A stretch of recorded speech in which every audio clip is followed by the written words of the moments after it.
While the structure of the economy remains a challenge, even within the non-taxable bracket, it's apparent not everybody may be paying taxes at all, or at least all that is due to them. Everybody that is supposed to pay taxes actually paying? The simple answer is no. We have a big challenge with the informal sector. Actually, if everybody was paying something, most likely the burden wouldn't rest with a few. We have a section of people who are really nationalistic, and they know actually that it is their obligation to meet taxes, and they should pay their taxes. But others think when you dodge taxes, the money that's so saved will actually form part of your profits, and therefore the tax-paying culture is very low in this country. Fair taxes should be spread across to everybody, despite the connections. But right now we have those who pay less because of political connections. We have those who pay less because of under declaration. It happens. We have those who want to outrightly smuggle. They are still there. Without mentioning a company, we know that there are companies which import products in this country in the name of raw materials for producing other products. And so they don't pay tax on these materials, and they end up packaging them and we consume them and they avoid paying tax. And so it's known that many companies, many people involved in businesses are manipulating and sometimes colluding to avoid paying tax. And this is where we need to tighten. But if you look at the contributions from corporations and businesses, especially the big businesses and multinational companies, this has remained substantially low, very low, and majorly because we have given away our taxing rights through the treaties we have signed. A number of them, if you look at the cases we have had with one of the major telecommunication company, one of the oil companies, where we at least managed to get something.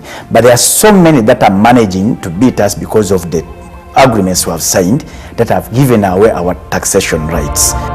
Another dimension to the tax collection problems is policy on such things as tax incentives.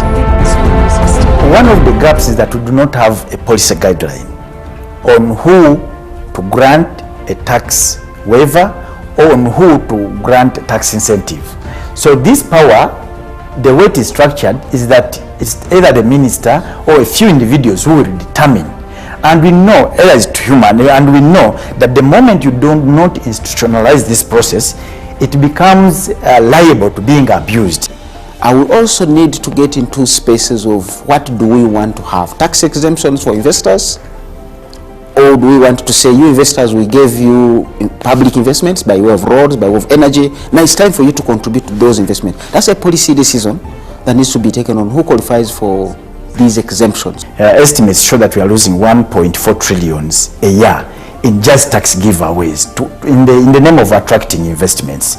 And yet research has shown that for people to invest, what they look out for is not these tax giveaways. They look out for issues like infrastructure, they look out for issues like power, predictability of the environment,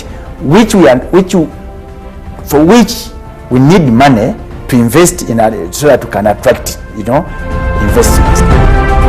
The willingness for taxpayers to pay their dues lowers the cost of tax administration and ultimately should raise revenue collections.